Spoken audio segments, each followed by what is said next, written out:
Transcription de la chaîne cristalline, partie 2. Arkansas, du 7 au 17 juin 2016. C'est la deuxième fois que nous venons devant vous en ce lieu magique. En résumé, ceci est véritablement un nœud cristallin magique. Et le message aujourd'hui, le deuxième d'une série de 4, est complexe. Alors nous allons lentement. Beaucoup d'entre vous ici ne sont pas nécessairement intéressés par les détails minutieux. Ils n'ont peut-être pas entendu les autres messages. Peut-être que c'est la première fois que vous vous trouvez dans cette énergie de canalisation. Alors je m'adresse d'abord à vous. Chers êtres, c'est une opportunité pour vous de ressentir l'amour de l'esprit. La source créatrice est ici et sans aucun mot, vous pouvez ressentir l'amour et la compassion pour vous. Il n'y a pas d'agenda. Vous pouvez vous asseoir dans cette énergie et recevoir une guérison si vous le souhaitez par vous-même. Il n'y a pas d'instruction. Il n'y a rien à faire. D'autres sont très investis dans l'information et en veulent davantage. Ils veulent connaître les détails. Qu'est-ce que l'énergie cristalline? Que se passe-t-il sur la planète? Comment cela s'intègre-t-il dans votre vie? C'est un canal complexe. Ça n'a pas besoin de l'être, mais le penchant de l'humanité pour la simplicité crée souvent un puzzle là où il n'y en a pas besoin. Alors commençons par une prémisse et développons-la. La prémisse est la suivante. Vous êtes ici sur un nœud cristallin physique. La montagne sous vos pieds contient bien plus que même les géologues ne le soupçonnent. Elle descend trop profondément pour être creusée. Il surprendrait même les experts de voir tout ce qui est ici. Et cela affecte la planète. Cela affecte la planète surtout métaphysiquement. Mais cela est physique. Et les attributs du cristal, de quartz, physique, nous en parlerons davantage dans un instant. La deuxième chose dont nous parlons, totalement et complètement séparée de la dimension physique, est la grille cristalline de la planète, qui n'est pas physique. Elle est complètement ésotérique. C'est une grille énergétique, nommée cristalline en raison de son attribut de mémoire. Alors séparons-les maintenant dans la discussion. Le cristal de quartz que vous regardez, que vous extrayez, avec lequel vous travaillez aujourd'hui et dont nous parlons comme du nœud lui-même, est physique. La grille cristalline de la planète ne l'est pas. Elle est invisible, mais nous l'appelons la grille cristalline en raison de ses attributs de mémoire. Revenons maintenant au physique un instant. Je veux que vous examiniez certaines choses intéressantes depuis le début des temps. Vous aimez les cristaux, n'est-ce pas? Et nous l'avons dit hier, mais permettez-nous d'approfondir. Chaque fois qu'un cristal de quartz, est extrait de la Terre, et chaque fois qu'un travailleur énergétique ressent quelque chose, c'est bienveillant à chaque fois. Combien de milliards de cristaux existent-ils sur cette planète, emportés chez eux pour que ceux qui les possèdent puissent les apprécier, les entourer peut-être dans chaque pièce de leur maison, s'ils sont sensibles? Pourquoi feriez-vous cela? Et la réponse est que chaque cristal, s'il communique avec vous, si vous ressentez son énergie, est bienveillant.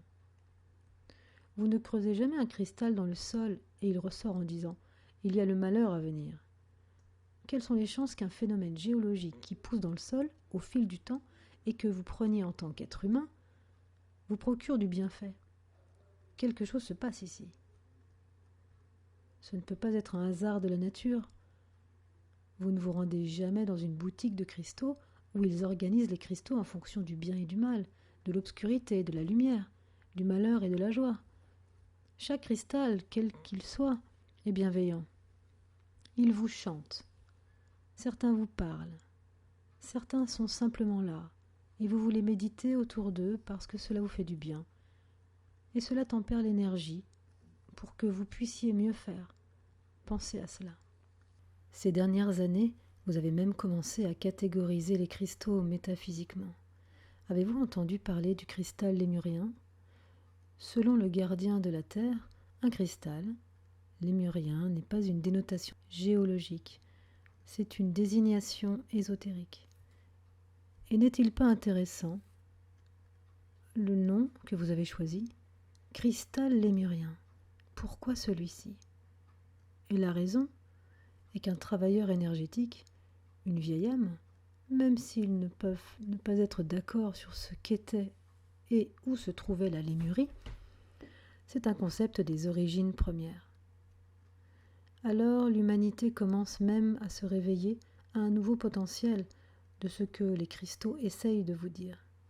Un cristal lémurien, soit dit en passant, est identifiable, selon le gardien de la Terre, par ce qui est physique, et pourtant c'est une désignation ésotérique. Vous vous rapprochez de mieux comprendre ce qu'ils essaient de vous dire. Tous sont bienveillants, chacun d'entre eux, du plus petit au plus grand. Dans quelques instants, beaucoup d'entre vous monteront dans un véhicule pour aller là où ils se trouvent, où vous êtes autorisé à vous promener, où vous êtes autorisé à réellement entrer en relation avec eux dans le sol. C'est spécial. Vous en trouverez peut-être. Pourquoi feriez-vous cela ?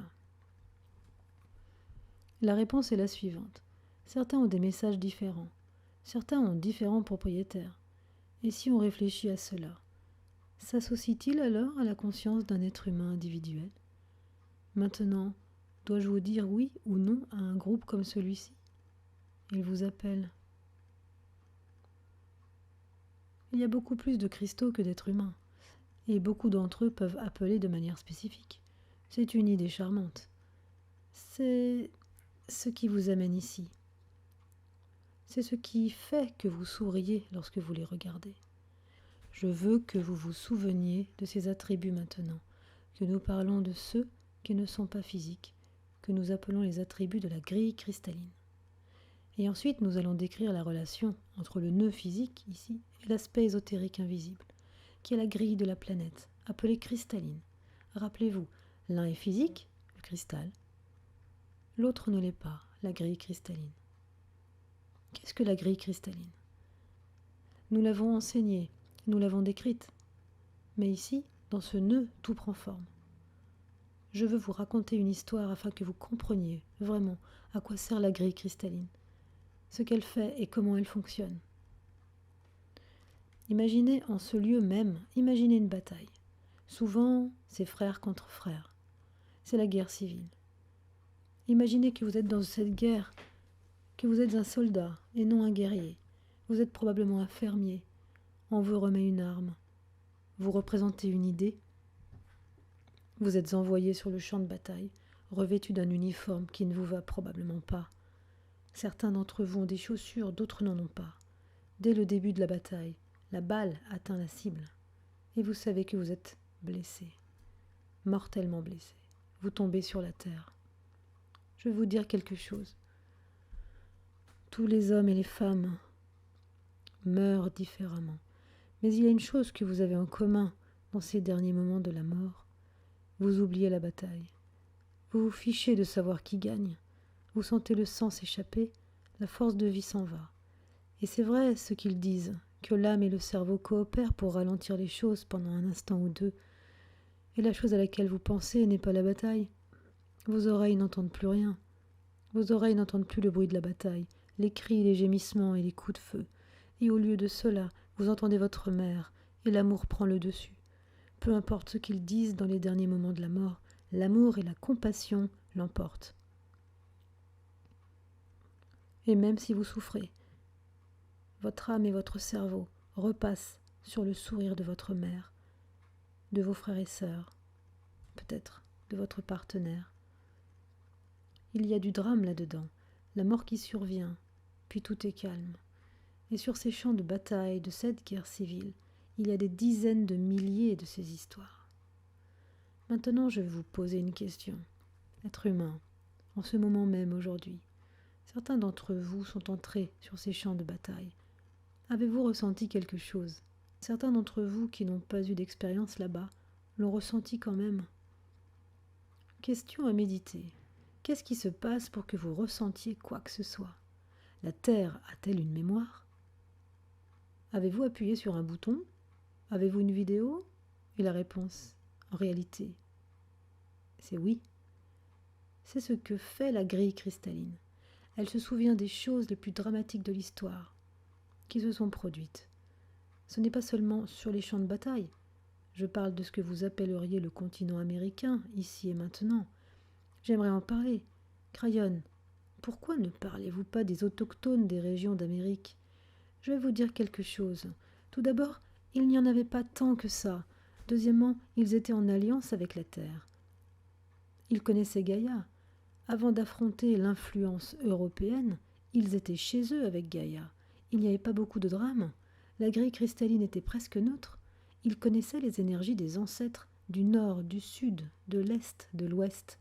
Nous parlons de vous. Je veux parler de votre lignée. Écoutez, car cela fait partie de votre Akash. Si vous êtes ici en tant qu'Américain, cela fait partie de votre Akash. Écoutez. Imaginez un voyage qui aurait pu durer des années, où vous allez de l'est à l'ouest, et où il est si courant que vous ayez des enfants que vous perdez. C'était tellement courant que vous perdiez plus d'enfants que vous n'en gardiez, et ils mourraient soit à la naissance, soit vous étiez seul. Saviez-vous que les femmes marchaient aux côtés des chariots? Elles ne montaient pas à cheval. Les chariots devaient être approvisionnés en fournitures. Vous le saviez, n'est-ce pas? Tous ceux qui ont fait le voyage marchaient. Les femmes avaient une tâche particulièrement difficile, d'autant plus qu'elles ne s'arrêtaient pas pour accoucher.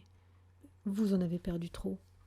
J'aimerais vous dire que la terre est couverte de petits cimetières qui n'ont pas de nom. C'est si courant, mesdames, que vous ne donniez même pas de nom à l'enfant avant qu'il n'ait 3 mois, car vous ne saviez pas si vous alliez le garder. Cela fait partie de votre Akash, cela fait partie de la grille cristalline de cette terre. Maintenant, à quoi cela vous fait-il penser? Plusieurs choses. En premier lieu, la Terre a une mémoire, c'est la grille cristalline. Si vous regardez cela à l'échelle mondiale, qu'est-ce qui a défini l'humanité telle que vous la connaissez aujourd'hui? La réponse est la guerre, la souffrance et le drame. C'est ce qui a défini. Cela vous a défini, cela a défini l'Europe, l'Amérique du Sud, partout. Où que tout le monde soit, et les langues qu'il parle, tout cela est dû à la guerre. Les choses les plus profondes que vous ressentez lorsque vous vous promenez ont à voir avec la souffrance. Et chers êtres humains, c'est le souvenir de la grille cristalline. Maintenant, la grille n'a pas créé la souffrance. Elle se contente de s'en souvenir. Et c'est la fonction de la grille de refléter la nature humaine, de fournir une lignée de souvenirs, de nourrir la cache. Et c'est pourquoi nous avons toujours dit que ce que la conscience fait reste sur la planète. Soudainement, il y a un changement. Et le changement que vous avez en 2012 est celui qui a été donné par presque tous les anciens de la planète. Et soudainement, ce nœud devient actif. Ce nœud est physique. Et que vous ai-je dit au sujet des cristaux? Ils sont bienveillants. Il y a une raison à cela. Ils ont attendu partout sur cette planète. Ils vous donnent des messages pour que vous appréciez, que vous ressentiez. Et soudainement, ils ont un message important, parce qu'ils commencent à accélérer la grille invisible avec des informations bienveillantes qui vont tempérer toute la souffrance, toute la guerre, et commencer à réécrire la grille cristalline. Je vais vous dire quels sont les messages. Pour ceux qui sont assez sensibles pour écouter, comprendre un cristal devant vous, dans la beauté, dans sa transparence, le message est difficile. C'est la réécriture du futur. Il commence à vous parler d'un avenir que vous ne connaissez pas. Nous l'appellerons l'histoire future, parce que presque chaque vieille âme porte en elle un biais de souvenir qui dit que vous êtes condamné. Regardez vos films, vous êtes condamné. Toutes les histoires les plus marquantes qui en ressortent sont celles que vous avez parce que vous êtes condamné. Elles parlent des conséquences de la guerre. Montrez-moi les films et les histoires et les livres qui parlent d'une nouvelle planète sans guerre, des énigmes qui pourraient s'y trouver, de la bienveillance, de la compassion, de la beauté. Ils n'existent pas encore, mais ils existeront, car lorsque la grille aura été réécrite par ce nœud sur lequel vous êtes assis, et que l'accélération qui arrive, vos cristaux vont commencer à vous parler. Et ils vont vous dire, vous n'avez aucune idée d'où vous allez, et c'est magnifique. Réécrivez ce que vous considérez comme votre avenir. Écoutez, ceci est tellement puissant que les précognitifs, ceux qui ressentent l'avenir, ressentent toujours un ancien futur. Et ils répètent, ils vous donneront des informations qui disent « C'est affreux et cela va se produire, c'est affreux ». Ils ne captent que ce qui n'est pas, pas ce qui est. C'est pourquoi ce nœud fonctionne de cette manière. Encore une chose, beaucoup d'Américains, pas les autochtones, ceux qui sont arrivés au cours des 200 dernières années, beaucoup d'entre eux disent « Nous n'avons vraiment pas d'ancêtres ». Comment pouvons-nous honorer les ancêtres lorsque nous n'en avons pas vraiment? Nous venons de partout. Permettez-moi de redéfinir vos ancêtres, américains, ceux sur le champ de bataille, les mères marchant aux côtés des chariots, les familles qui n'ont pas réussi, ceux qui l'ont fait. Vous pouvez avoir des ancêtres qui ont seulement 200 ans, ce sont vos ancêtres. Ce sont ceux qui ont façonné la grille et le souvenir que vous avez. Une des choses les plus controversées que je peux vous dire en conclusion, c'est que ces épisodes sur la grille cristalline invisible ont tellement d'impact sur un sensitif, même sur un non-sensitif, que si quelque chose de particulièrement tragique se produit dans une maison, cette énergie y restera souvent, même après que la maison ait été détruite. C'est un système de lecture de la grille cristalline, à une date, à un moment. La différence entre un fantôme et ce que vous pourriez appeler autre chose ayant de l'énergie, c'est que cet épisode particulier ne peut pas interagir avec vous. Il ne vous parle pas. Il se contente de se dérouler encore et encore. Personne n'est piégé. Il n'y a pas d'entité là-bas. C'est une sorte de vidéo ésotérique. Vous pouvez installer vos instruments et vos caméras. C'est la grille cristalline. Au fait, en ce qui concerne les choses qui font du bruit la nuit, vous n'avez aucune idée de ce que vous voyez. Les humains les catégorisent toujours dans une seule chose. Certaines d'entre elles sont de la physique, certaines d'entre elles sont normales.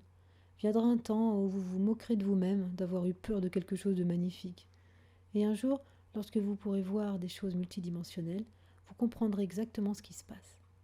C'est à quel point la grille cristalline est puissante.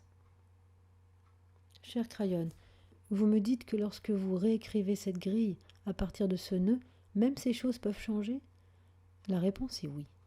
Vous allez commencer à le voir.